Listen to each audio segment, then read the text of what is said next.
Irmãos, vamos abrir nossas Bíblias na carta aos Gálatas, capítulo 2, dos versos 6 ao 10. Eu vou estar lendo, esses versos todos, mas a exposição será do verso 9 e 10 só, tá? Semana passada a gente pregou os versos 6 e 7 e 8. Essa semana o 9 e o 10, como a senhora havia falado, e Deus nos permitiu estarmos aqui esta manhã. Gálatas 2, do verso 6 ao 10. Diz assim a palavra do Senhor: E quanto àqueles que pareciam ser alguma coisa, quais tenham sido no outro tempo, não se me dá. Deus não aceita a aparência do homem. Esses digo, que pareciam ser alguma coisa, nada me comunicaram. Antes, pelo contrário, quando viram que o evangelho da incircuncisão me estava confiado, como a Pedro da circuncisão. Porque aquele que operou eficazmente em Pedro para o apostolado da circuncisão, esse operou também em mim com eficácia para com os gentios. E conhecendo Tiago, Quefas e João, que eram considerados como as colunas, a graça que me havia sido dada, deram-nos as destras, em comunhão comigo e Barnabé, para que nós fôssemos aos gentios e eles à circuncisão, recomendando-nos somente que nos lembrássemos dos pobres, o que também procurei fazer com diligência. Somente até aí, que o Espírito Santo nos edifique nesta manhã, como sempre nos edificou. Amém? Irmãos, tendo visto que os apóstolos,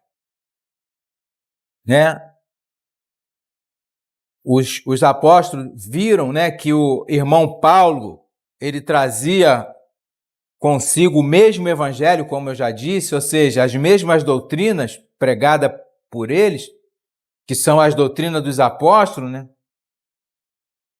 aos quais todos eram convertidos e perseveravam nelas, como está lá em Atos 2, 41, 42. Eles perseveraram, eles eram convertidos por essa doutrina, pela palavra do Senhor, porque as doutrinas são a palavra do Senhor, ok? E eles perseveravam nela. O que é perseverar? Eles continuavam nela, Eles seguiam nessas doutrinas, sem se apartar delas, A palavra do Senhor diz, irmãos, que nem só de pão viverá o homem, mas de toda a palavra que sai da boca do Senhor. Então, essa palavra que nós temos são as doutrinas dos apóstolos, E eles seguiam nela. Então, as colunas da igreja, que aqui no caso, ele está falando que é Tiago, Quefas e João, depois eu vou falar essa pronúncia aqui, tá? De Quefas, e não Cefas, como está escrito. Então, então, as colunas que eram eles concordaram com Paulo e Barnabé e deram um aperto de mãos, como vai falar aqui, deram-lhe as destras. Eles concordavam com ele, porque Paulo trazia o mesmo evangelho que eles pregavam. Paulo ia pregar aos gentios e eles aos judeus, o mesmo evangelho, como eu disse semana passada. E esse símbolo, esse símbolo do aperto de mão, significava uma comunhão entre eles também. Ok? Além de concordar, era uma comunhão, Geralmente, quando você aperta a mão de alguém, você tem comunhão, Geralmente, Geralmente. E isso, quem os habilitou a terem comunhão e pregar o mesmo evangelho? Foi quem? Foi o Espírito Santo. O Espírito Santo que neles habitava. É o mesmo Espírito que deveria, que deveria não, que habita em todos os crentes. Né? Por isso que eu falo, ó, é uma mesma doutrina, é o mesmo mandamento, é o mesmo Deus. Percebe? Vamos ao nosso primeiro texto. Irmãos, hoje nós temos muito texto para ver, não sei se vai dar tempo. Eu vou tentar correr aqui para que a gente veja esse texto todo, mas não sei se vai dar tempo. Vamos lá. Primeiro texto que eu quero ir com os irmãos está em 1 Coríntios 12, do 4 ao 13, que diz assim: ora, há diversidade de dons, mas o Espírito é o mesmo. 1 Coríntios 12, do 4 ao 13, tá? E há diversidade de ministério, mas o Senhor é o mesmo. E há diversidade de operações, mas o mesmo Deus opera tudo em todos. Mas a manifestação do Espírito e é dada a cada um para o que for útil. Porque a um, pelo Espírito, é dada a palavra de sabedoria, a outro, pelo mesmo Espírito, a palavra de conhecimento, e a outro, pelo mesmo Espírito, a fé, e a outro, pelo mesmo Espírito, os dons de curar, e a outro, a operação de maravilhas, a outra, da profecia, e a outro, dom de discernir os Espíritos, e a outra, a variedade de línguas, e a outra, a interpretação das línguas. Mas um só e o mesmo Espírito opera todas essas coisas, repartindo particularmente a cada um como quer. Porque assim como o corpo é um e tem muitos membros, e todos os membros desse um corpo, sendo muitos, são um só corpo. Assim é Cristo também. Pois todos nós fomos batizados em um Espírito, formando um corpo, quer de judeus, quer de gregos, quer servos, quer livres, e todos temos bebido de um Espírito. Irmãos, diante desse texto, é possível? Pergunta os irmãos, não preciso responder porque é retórico, tá? É possível que eu aqui pregue uma doutrina e uma outra igreja na outra rua pegue outra doutrina e tenhamos o mesmo Espírito? Alguém está errado nessa história.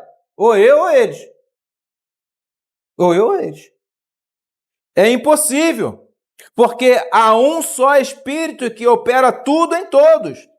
E esses dons que ele vai falar aqui dos dons, né? Não é o nosso caso aqui, mas ele fala dos dons. Eu queria só falar sobre esse único Espírito, que é o Espírito Santo, que está nas verdadeiras igrejas, operando tudo em todos. E essa operação do Espírito, elas não se contradizem entre si. Não há contradição entre elas. É impossível. Alguém está errado nessa história. E eu espero que seja eles.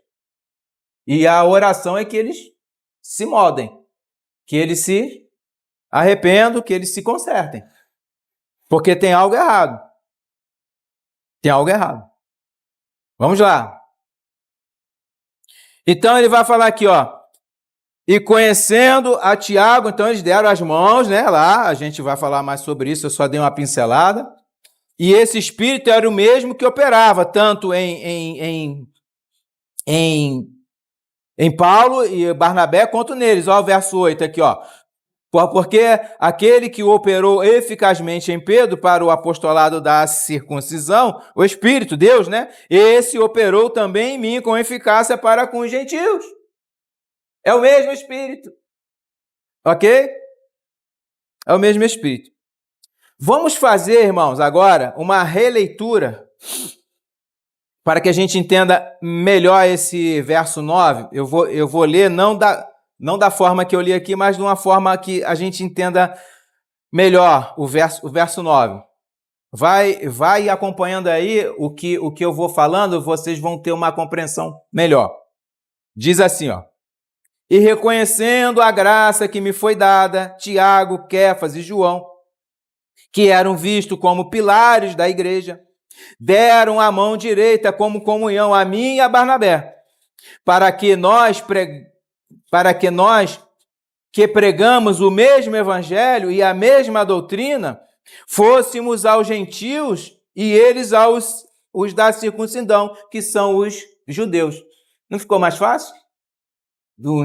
entendimento com essa leitura, mais didática, né? Vamos falar assim. E é isso. Não estou trocando a palavra de Deus não, tá, irmão? Pelo amor de Deus. Mas o que eu estou fazendo aqui é para que a gente entenda. Às vezes tem certos trechos aqui que são um pouco difíceis de entender. E esse é um deles. E aí a gente fica claro aqui. Então, diante dessa clareza, percebam, como eu já havia falado no sermão passado, que eles haviam reconhecido que o evangelho de Paulo, que Paulo pregava, era o mesmo deles, ok? Estou sendo repetitivo, mas é para que os irmãos entendam. Então, eles reconheceram a graça dada ao apóstolo Paulo. É o que ele vai falar aqui, ó. A graça que me havia sido dada, foi reconhecida por Tiago, Kéfas e João. E quem deu essa graça? O Senhor, aquele que operou tanto em Pedro como em Paulo e Barnabé. Ok? Como vimos lá agora no verso lá de 1 Coríntios 12, aqueles versos falando que é o mesmo Espírito. E essa graça, irmão, de poder pregar o Evangelho, essa é a graça dada, ainda está no nosso meio hoje, irmãos. É uma graça que é nos dada com o poder do Espírito para pregarmos o verdadeiro Evangelho. Homens são levantados de tempos em tempos, com o dom do Espírito Santo que lhes são outorgado a pregação do Evangelho. Veja que o apóstolo Paulo disse sobre se você é levantado para pregar o Evangelho e você não faz, o que você está fazendo? Desobedecendo. Eu tenho medo, eu tenho vergonha, eu tenho isso. Olha o que o apóstolo Paulo fala lá em 1 Coríntios 9,16. Porque se anuncio o Evangelho, não tenho que me gloriar, pois me é imposta essa obrigação. Ai de mim, se não anunciar o Evangelho. Ai do cristão, se não anunciar o Evangelho.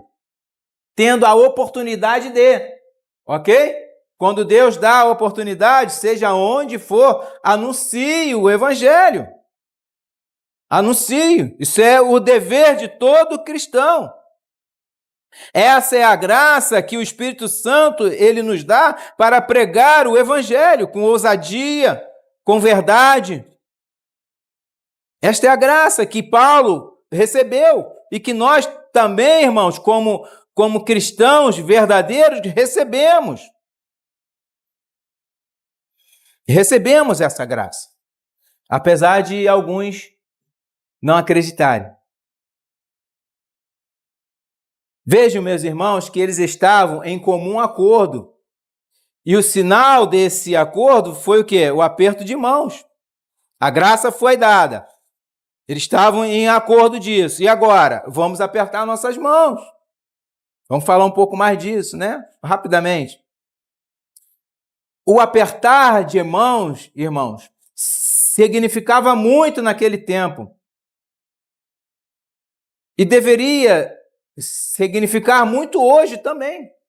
Mas, infelizmente, nem o papel vale muita coisa mais. Porque eles estão rasgando até o papel. Que dirá um aperto de mão. Está faltando na nossa geração homens verdadeiros. Que a sua palavra é sim, sim e não, não. Um simples aperto de mão vale como um contrato registrado em qualquer cartório dessa vida. Veja o que diz Ezequiel acerca da consequência da quebra de um acordo, tendo símbolo aperto de mão. Ezequiel 17. Ezequiel 17. Verso 18 a 20.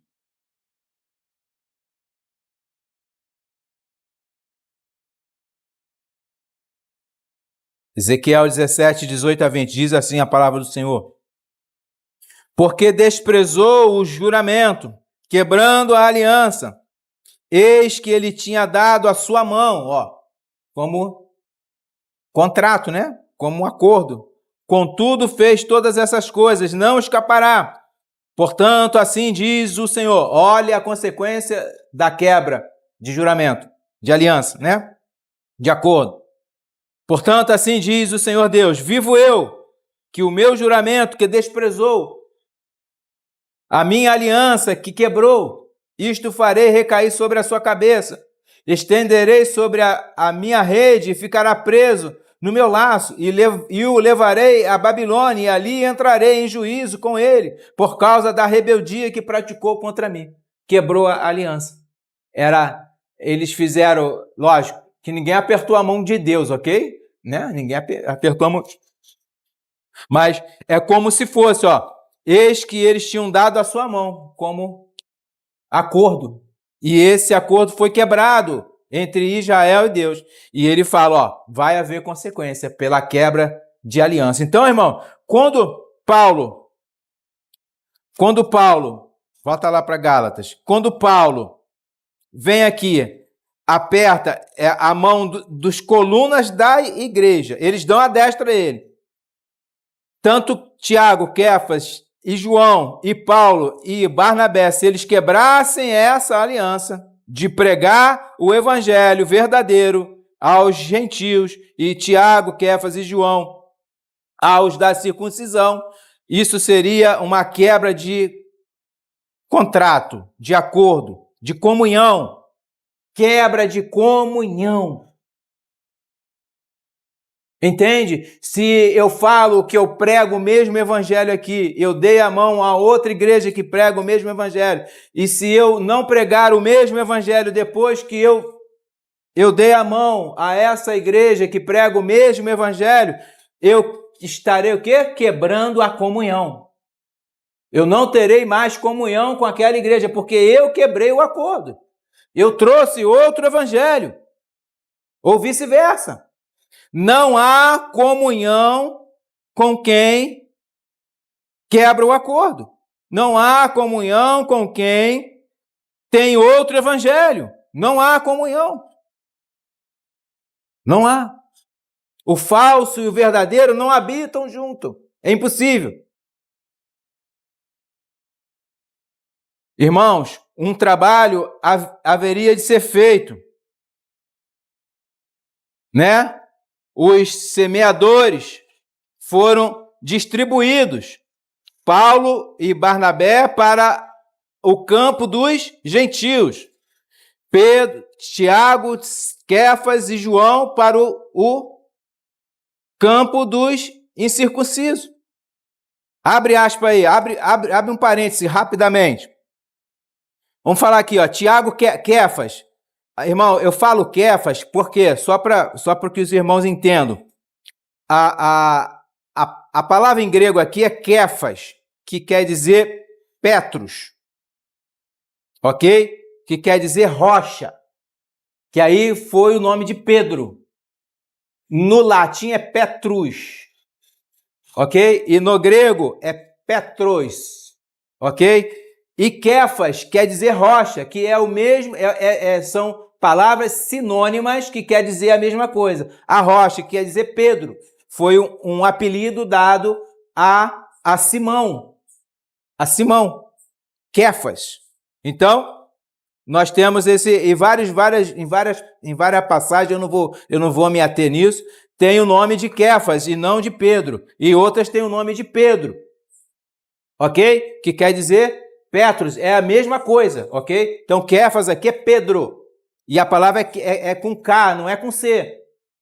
Não é com C. Botaram Cefas, né? Se fosse Cefas, mas não é Kefas. Tiago, Kefas e João, né? Matada essa curiosidade, vamos seguir aqui em frente. Então, irmãos, um trabalho havia de ser feito.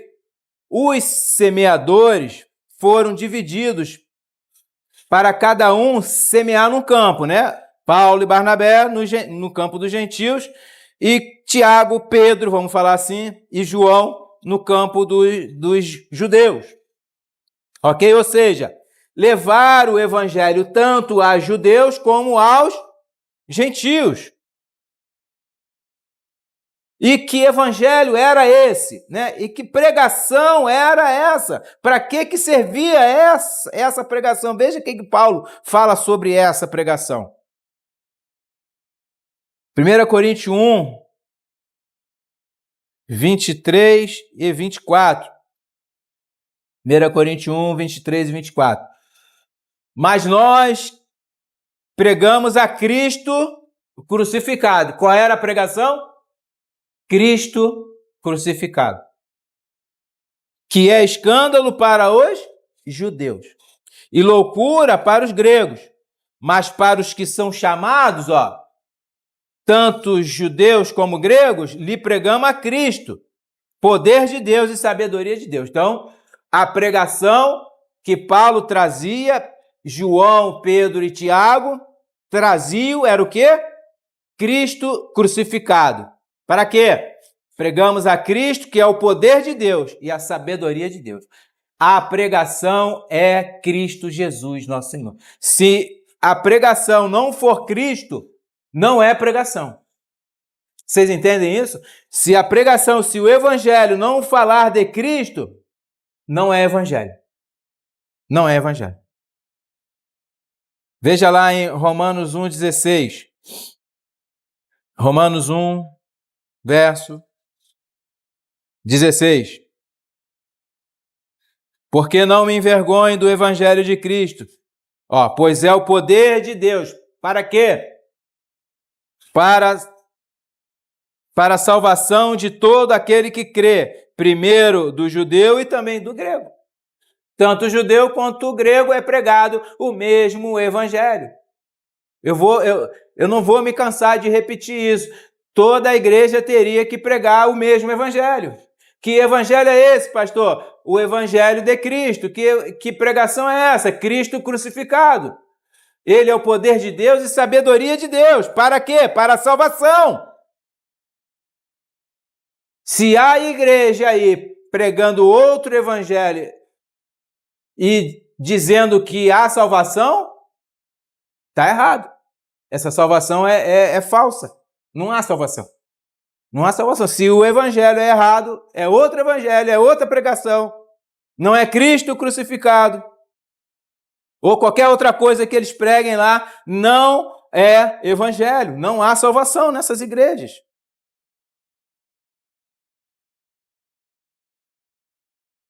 Irmãos, o argumento que o irmão Paulo está utilizando aqui é para mostrar que as colunas, Tiago, Pedro e João, estavam de acordo, estavam longe de discordar dele em todas as coisas, mas o apoiavam com todo o entusiasmo e reconheciam que este evangelho que eles traziam era o evangelho de Cristo, era o evangelho de Cristo crucificado, era o evangelho que era o poder para a salvação.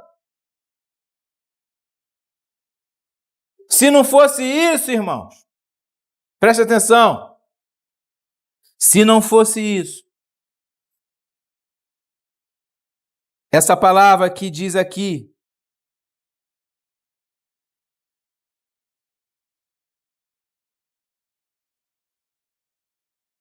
deixa eu achar aqui ela.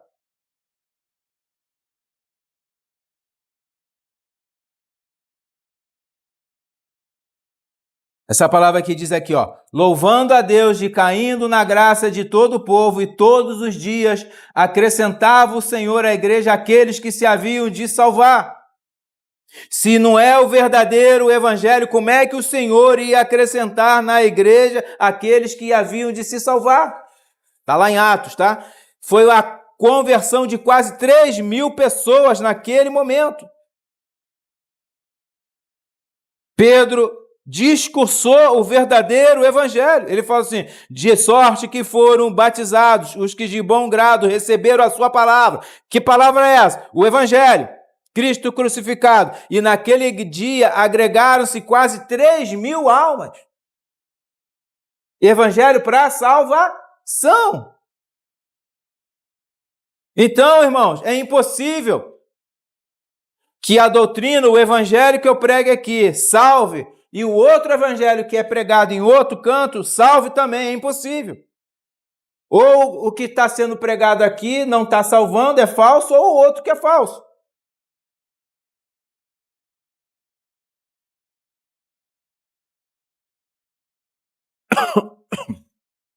Eles reconheciam que este evangelho era o evangelho de Jesus Cristo.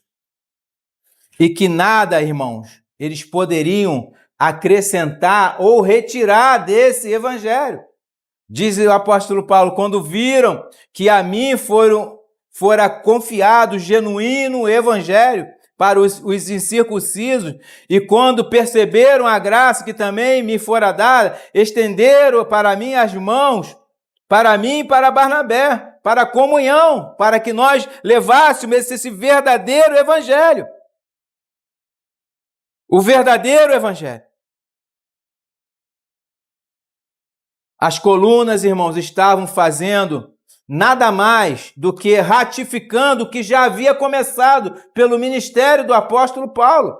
Ele não foi lá pedir permissão, ele já havia começado e falou, ó, é assim que eu estou fazendo. É assim que está sendo feito. Vocês estão fazendo da mesma forma assim? Então aperta a minha mão.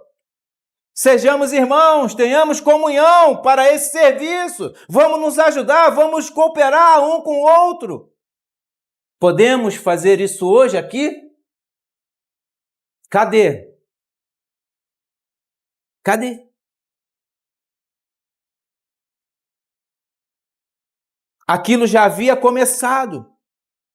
O apóstolo Paulo e Barnabé já haviam começado a evangelizar, a fundar igrejas, e tiveram comunhão com os apóstolos. É triste o que eu falo, irmão, não é com alegria. É triste a gente não poder ter comunhão. É triste. É triste ver pessoas entrando por um caminho que talvez não tenha volta. Eu não sei, eu não sou Deus.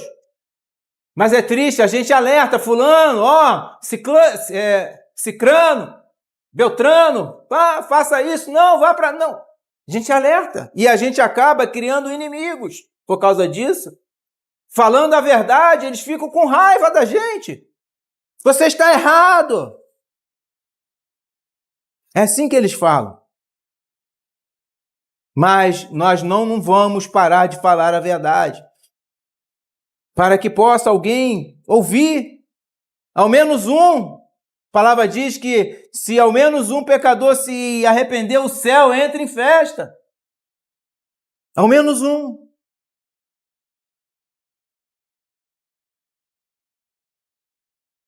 Verso 10. Vamos lá, volta lá para Gálatas. Verso 10.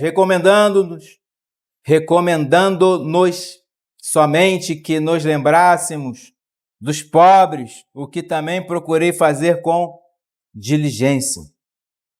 Irmãos, percebam que os apóstolos não só se preocupavam com as doutrinas, com o evangelho, lógico, isso é importantíssimo, isso é primordial, ok? Mas também eles se preocupavam com o bem-estar físico, né? Literalmente falando, dos irmãos. Naquela época, irmão, eram tempos difíceis, a fome assolava a terra volta e meia, como um juízo de Deus. É lógico, Deus está sobre tudo e todos. E os apóstolos se compadeciam dos mais necessitados. Os que tinham muito repartiam com os que não tinham nada. Vamos lá em Atos 2, verso 45.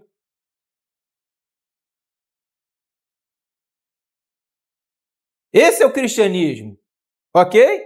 Isso é cristianismo. O resto é conversa fiada, irmãos.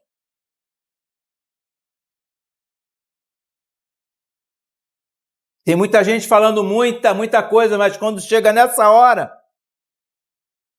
eles dão de passo, né? Que é passa de largo, né? Passa de largo, igual foi feito lá o cara no caminho, o sacerdote passou, né? O levita passou, aí o samaritano veio e acolheu. É isso que nós temos que ser. Ó, Atos 2, 45. E vendiam suas propriedades e bens, e repartiam com todos, segundo cada um havia de mister, de necessitar, né? De necessidade. Cada necessidade era suprida com os bens daqueles que viviam. Lógico, hoje a gente não tem condição de fazer isso. Mas, irmãos, a ajuda é necessária para aqueles que necessitam. É necessária. Mas nós necessitamos saber quem são esses necessitados. Não é qualquer necessitado. Tem muitos que enganam, né? Quem são esses pobres? Quem são eles? É uma das coisas que a gente precisa saber. Esses pobres são os nossos irmãos em Cristo. Ok? Vamos ver alguns textos que vai esclarecer isso, que comprova essa afirmação que eu estou falando com os irmãos. Em Atos mesmo, vai para Atos 11. Atos 11. Atos 11, versos 29 e 30.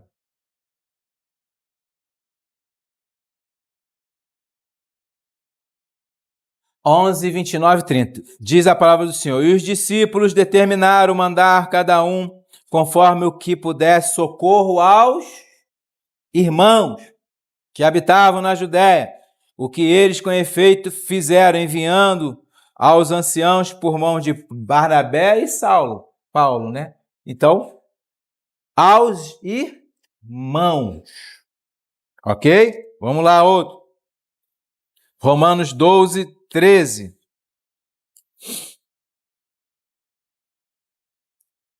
Doze, 13. Esse texto e o outro que eu vou falar aqui é muito importante para que a gente veja quem são os necessitados que nós devemos ajudar. Ok? Vamos lá. Romanos 12, 13. Comunicai com os santos nas suas necessidades. Segui a hospitalidade. Quem são os santos? Os irmãos em Cristo. E essa comunicação é você servir, compartilhar. Comunicar aqui é o mesmo que a gente vai ver aqui no verso... Vai lá para Romanos 15. Romanos 15.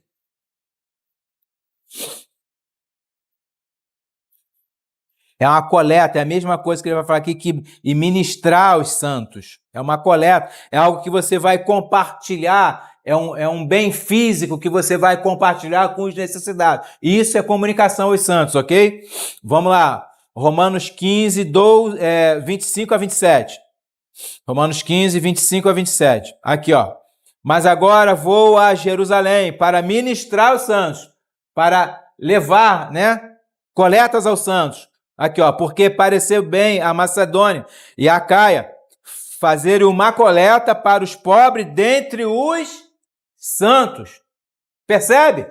Os pobres estavam dentre os irmãos, dentre a igreja, que estão em Jerusalém, e isto lhes pareceu bem, como devedores que são para com eles, porque se os gentios foram participantes dos seus bens espiritual, devem também ministrar-lhes ou comunicar-lhes, né, os temporais. Quais são os temporais? O que eles estavam necessitando.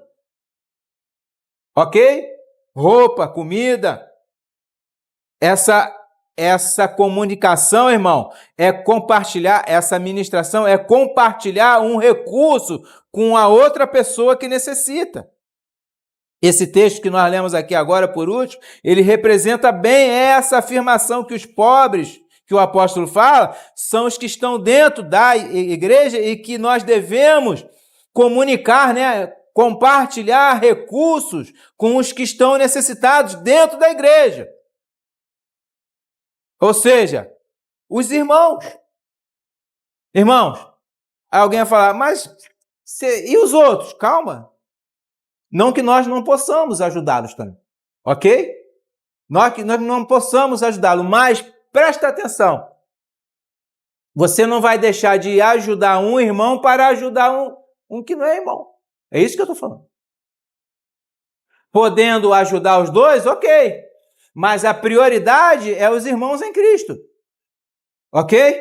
Aqueles que estão em Cristo. Nós devemos avaliar, por quê, irmãos? Presta atenção. Os irmãos, presta atenção, os irmãos em Cristo, eles geralmente não vão mentir para você. Geralmente, ok? Aquele que mente já não é irmão em Cristo, né? É simples assim, vamos lá. Mas vamos partir da primícia que eles não mentem. Então, você vai saber que ele está com necessidade mesmo, então você serve a ele.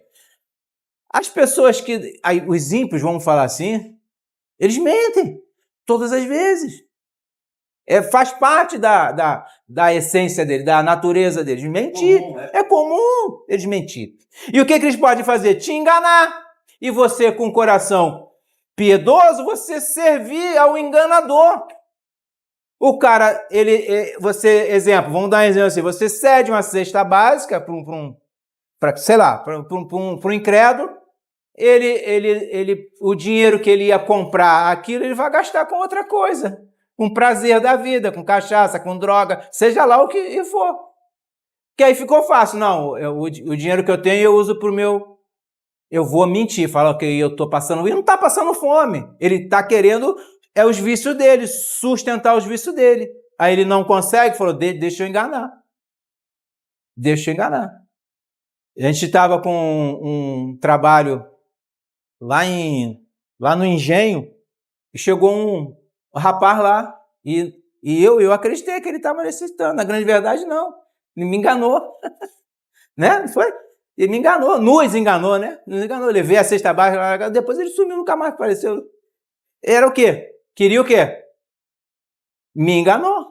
Porque eu não tive o discernimento de saber quem ele era, por que ele apareceu ali, não. Logo o meu coração ficou inquieto, né? Com aquilo, vendo, não, vamos lá, vou comprar. Até o pastor falou, tu ajudou a ele já, Alexandre? Falei, já, senhor. Na época eu não era pastor. O pastor que estava lá falou, não, já dei ajuda, tá tranquilo então. Entende? Mas aí depois eu vi que foi uma pilantragem dele, malandragem. Então existem essas coisas. Então nós não podemos, irmãos, dar sem conhecer a pessoa, senão você vai se enrolar. Fala. Eu vi acontecer lá em Nova Iguaçu, quando trabalhava, as pessoas algumas pessoas iam na igreja, pegavam a cesta básica e ia lá vender. Só para ele. Vender para gente. Triste? É isso. Entende? Então, irmão, isso não é caridade. Você está ajudando a um malandro. Isso não é caridade, não. Isso não é caridade, não. Pode até dar um alívio em você, mas isso não é caridade. Ok? A caridade está naqueles que realmente necessitam. Então, a gente tem que investigar se aquela pessoa necessita ou não. Ok? E há texto também, irmãos, que nos ordena a administração desse serviço, né? Que é ajudar. É lei. Presta atenção que isso é lei. Não é opção. Eu ajudo se eu quiser. Não. É lei. Vamos lá. Deuteronômio 15. Deuteronômio, capítulo 15. É o princípio da lei. Deuteronômio 15. Tem muitos versos, só que eu não vou ler todos, tá, irmãos? Não vou ler todos, não vai dar tempo. Muito verso mesmo que fala sobre isso. Eu anotei aqui, porém não vou ler, porque senão a gente vai gastar tempo aqui. Deuteronômio 15, de 7 a 11. Quando entre ti houver algum pobre, de onde? De teus irmãos. Ok? Em alguma das tuas portas, na terra que o Senhor teu Deus te dá, não endurecerás o teu coração, nem fecharás a tua porta ao teu irmão que for pobre. Verso 8. Antes lhe abrirás de toda a tua mão e livremente lhe emprestará o que lhe falta, quanto baste para a sua necessidade. Quanto baste para a sua necessidade. Então, aquilo que bastar, você vai ajudar. Ó, guarda-te, verso 9, que não haja palavra perversa no teu coração, dizendo, vai se aproximando o 7º ano, o ano da remissão, e que teu olho seja maligno para com teu irmão, pobre, e não lhes dê nada, e que ele clame contra ti ao Senhor e que haja em ti pecado. Existia um ano, o 7º ano era o ano da remissão, que era dado, esmola aos pobres, aquilo que caía dos campos deles, não podiam pegar. Quem pegaria eram os pobres. Então ele falou, guarda-te de não se endurecer o seu coração contra isso. Ao verso 10. Livremente lhe darás e que o teu coração não seja maligno quando lhe deres. Dá de boa vontade, né? Pois por esta causa te abençoará o Senhor, teu Deus, em toda a tua obra, e em tudo o que puseres a tua mão, pois nunca deixará de haver pobre na terra. Por que nunca deixará de haver pobre na terra? É simples, é para que nós possamos trabalhar a nossa piedade, para que nós possamos trabalhar a misericórdia. Porque se todo mundo é rico, você se esquece. Cadê a misericórdia? Cadê a piedade? Você vai se esquecer. Então, há pobre para isso. O Senhor constitui pobre para que a gente seja exercitado na misericórdia, irmão. E ajude o pobre que não falte nada a ele. Pobre dentre os irmãos. Ó, pelo que te ordeno, dizendo, livremente abrirás a tua mão para o teu irmão, para o teu necessitado, para o teu pobre na tua terra. Você lê, irmão. E o princípio veio. Não vou ler os outros textos, mas vamos no Novo Testamento para ver o princípio. Aqui, ó. Dessa lei. Lucas 11:41. Primeiramente os domésticos na terra. Isso, eu vou falar nele aqui, já. 11:41. 11:41. Antes da esmola do que tiverdes, e eis que tudo vos será limpo. Antes da esmola, daquilo que você tem. Lógico, você não vai tirar da boca da tua família para dar... Lógico que não é isso que eu estou falando, irmão. Mas você tendo condição de... É isso que eu estou falando. Aqueles que têm a condição de, ajuda. Ajuda, irmão. Ajuda. Ok? Tiago também diz que aquele que sabe fazer o bem e não faz, peca. Peca. 1 Coríntios. E faça isso com amor. Com amor. 1 Coríntios 13:3. E ainda que distribuísse toda a minha fortuna para o sustento dos pobres, e ainda que entregasse o meu corpo para ser queimado, e não tivesse amor, nada disso me aproveitaria. Então, se não há amor no que você está fazendo, nada disso vai te aproveitar. Faça com amor. Faça com amor, com o desejo de estar agradando a Deus. E essas formas de obra, irmãos, ela agrada ao Senhor. Eu vou ler 2 textos só, eu tenho acho que 10 aqui, mas eu vou ler 2 textos para que a gente tenha a testificação. Primeiro, Salmo 41:1. Salmo 41:1. Diz assim, ó. Bem-aventurado é aquele que atende ao pobre. O Senhor o livrará no dia do mal. Bem-aventurado é aquele que atende ao pobre. Livro de Hebreus. Hebreus, deixa eu achar aqui, ver se é esse verso mesmo aqui.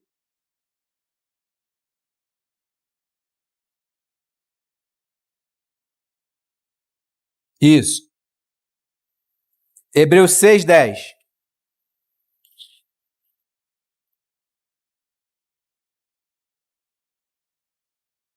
Porque Deus não é injusto, ó. Presta atenção. Deus não é injusto para se esquecer da vossa obra e do trabalho do amor que para com o seu nome mostrastes, enquanto servistes aos santos e ainda servis. Né? Deus não é injusto. Ele vai o quê? Além de agradar, ele vai o quê? Te recompensar.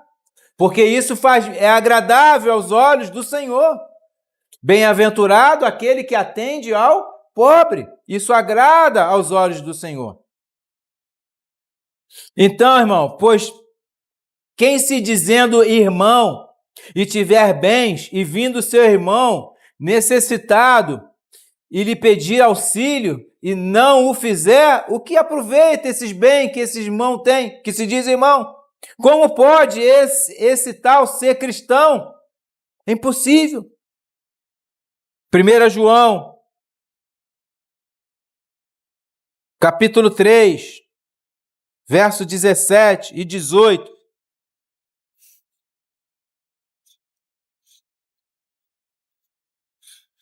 1 João 3, verso 17 e 18. Primeira carta, né? É lá atrás, lá no final.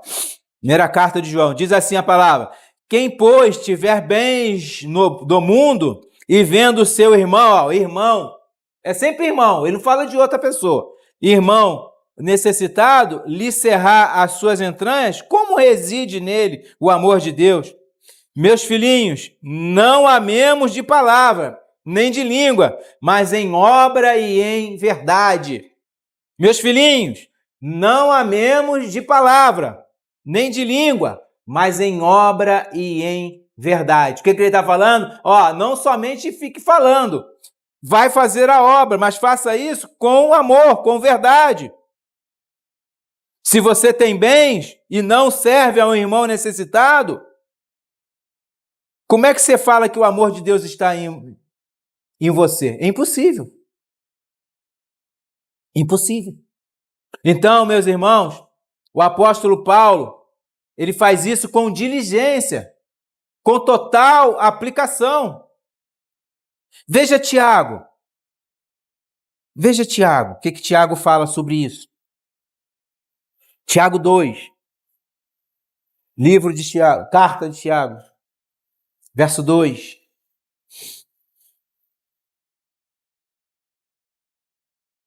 Versículos 15 e 16.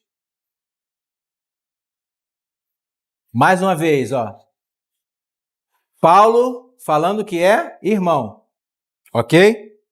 João falando que é irmão e Tiago também, E se o irmão ou a irmã estiverem nus e tiverem falta de mantimento cotidiano, e algum de vós lhes disser, ide em paz, aquentai-vos e fartai-vos, e não lhe derdes as coisas necessárias para o corpo, que proveito virá daí? Que proveito há de eu frequentar uma igreja todo domingo, se um irmão e uma irmã vier e eu deixar ele bater na porta da minha casa ou na porta da nossa igreja aqui, um irmão ou uma irmã, ok? E eu deixar, a gente vai orar por vocês. Deus vai prover. E você tendo no teu celeiro, provisão para dar. Eu já vi isso acontecer. Irmão da própria igreja com, acho que 2 ou 3 contas de luz atrasada que ia ser cortada a luz dele. A igreja tendo dinheiro não ajudou. Não ajudou. Eu e uma outra irmã que nos mobilizamos lá e ajudamos esse irmão. Percebam? Infelizmente é fato, né? Infelizmente. Perceba, irmãos, que as obras no reino de Deus não se restringe somente ao culto, às doutrinas, à pregação da palavra e tudo mais. Isso tudo é muito importante, irmão. Lógico que é. Estarmos aqui todo domingo a pregar, a levar o evangelho, a nos reunirmos aqui, isso é muito importante. Mas O cuidado com os necessitados entre nós também é de suma importância. Isso não é uma opção, como eu já falei, é um mandamento. Irmão, ai daquele que faz a obra de Deus relaxadamente. Olha o que o Senhor vai falar. Jeremias 48:10.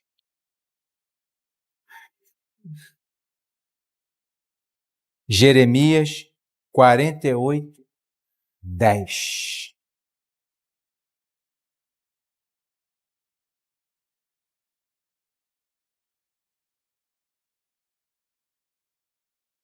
Jeremias 48:10.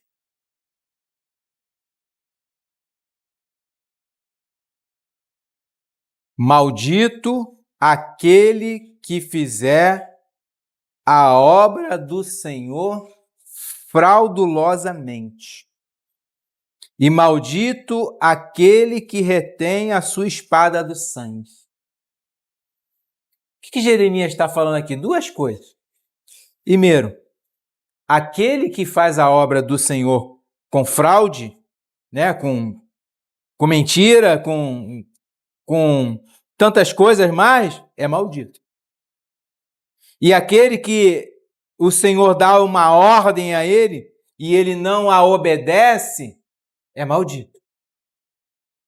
Aquele que retém a espada do sangue. O Senhor, vai lá, mata, faz isso, pá.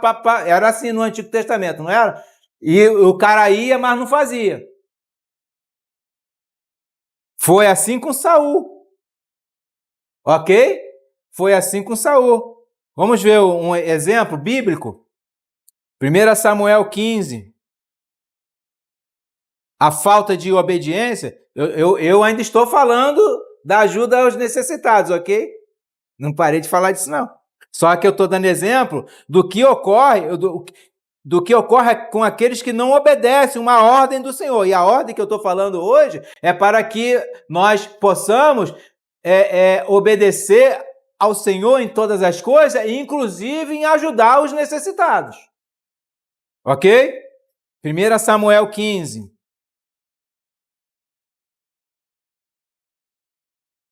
Verso 3.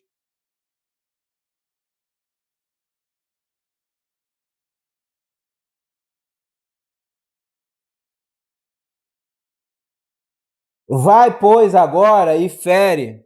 Olha a ordem que Saul está tendo. Direto do Senhor. Samuel falando com ele. Vai, pois, agora e fere a Amaleque, e destrói totalmente a tudo que tiver, e não lhe perdoes. Porém, matarás desde o homem até a mulher, desde os meninos até os de peito, desde os bois até as ovelhas, e desde os camelos até os jumentos. Qual era a ordem? Destruir tudo. Essa era a ordem. Saul, vai lá, faz isso.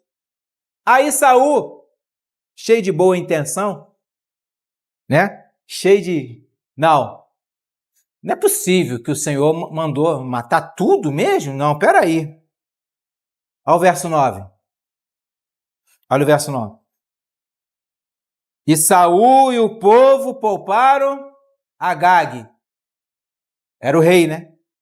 E ao melhor das ovelhas e das vacas, e os da segunda ordem, e aos cordeiros e ao melhor que havia. E não os quiseram destruir totalmente. Porém, a toda coisa vil e desprezível, destruíram totalmente. Isso foi agradável a Deus? Ele desobedeceu, mano. Uma ordem direta. O Senhor está falando assim, para hoje, essa igreja, ó igreja, ajude aos necessitados. Se bater alguém na minha porta, na nossa porta ali, eu vou falar que eu não vou ajudá-lo? Você é louco? Porque há consequência. Olha o verso 10. Então veio a palavra do Senhor a Samuel, dizendo: arrependo-me de haver posto a Saul como rei, porquanto deixou de me seguir, e não cumpriu as minhas palavras. Então Samuel se contristou e toda a noite clamou ao Senhor. Houve a consequência que a gente sabe, né? A história, né? Não vou chegar aqui, não, a gente não vai sair daqui hoje. A história a gente sabe que houve. Ele foi morto. Ele se suicidou, meu irmão. Os filhos foram mortos. Deu Icabote, que quer dizer, foi-se a glória de Deus da vida. Isso aí, acabou o espírito, ele retirou o espírito dele de Saul. Entende? Então, irmãos, se a ordem para nós hoje é o mesmo Deus, sim ou não? Sim, é o mesmo Deus. Deus não mudou. É imutável. E a ordem que ele deu aqui é uma outra ordem, ok? Mas a ordem é vindo da boca do mesmo Senhor, que é Deus, o nosso Senhor. É vindo da boca dele. Se essa ordem vem da boca dele, o que nós temos que fazer? Temos que ajudar os necessitados, porque se a gente desobedecer, não só essa ordem de ajudar os necessitados, e tantas outras ordens que estão na doutrina dos apóstolos, o que vai nos acontecer? O que vai nos acontecer? Eu não quero pagar para ver, e não quero que vocês também paguem para ver. Sigam as Escrituras, somente as Escrituras, sigam ela. Meus irmãos, e eu concluo aqui essa exposição da palavra de Deus com a certeza e com o coração e com oração que os irmãos realmente estejam sendo edificados com o livro de Gálatas, com essas pregações que estão sendo feitas aqui. Tenhamos comunhão com aqueles que carregam a mesma doutrina que nós carregamos aqui. A doutrina dos apóstolos, a doutrina de Cristo, a doutrina do verdadeiro evangelho. Amós 3,3 vai dizer assim, ó, porventura andarão dois juntos se não tiverem acordo? É impossível. Um vai puxar a corda do outro. Não, irmão, não é para ir não, eu vou para a esquerda, não, mas eu vou para a direita. E seguindo, irmãos, o exemplo do apóstolo Paulo, lembremos-nos dos pobres que há no nosso meio e façamos todas essas coisas com amor, ok? Com amor. Comunhão com amor. Ajuda aos pobres com amor. Façamos o bem a todos, mas principalmente aos santos, diz as Escrituras. Enquanto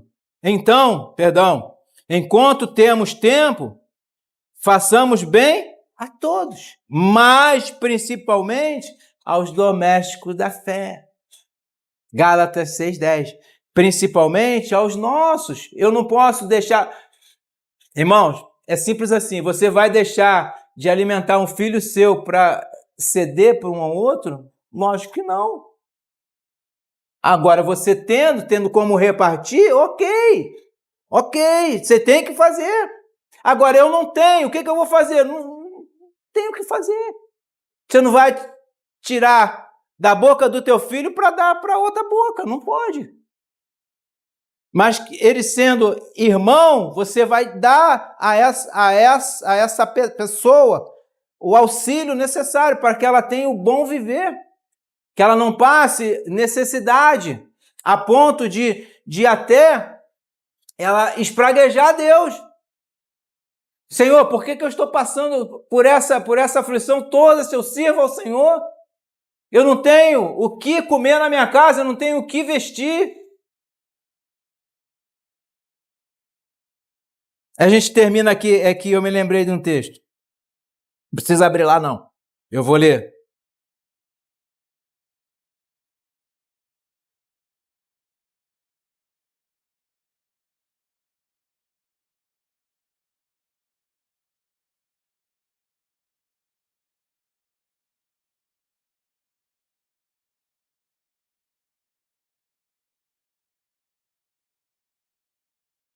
Então dirá o rei ao que estiverem à sua direita: Vinde, bendito de meu Pai, possuí por herança o reino que vos está preparado desde a fundação do mundo. Porque tive fome e deste-me de comer. Tive sede, deste-me de beber. Aleluia. Era estrangeiro e hospedaste-me. Estava nu e vestiste-me. Adoeci e visitaste-me. Estive na prisão e foste me ver.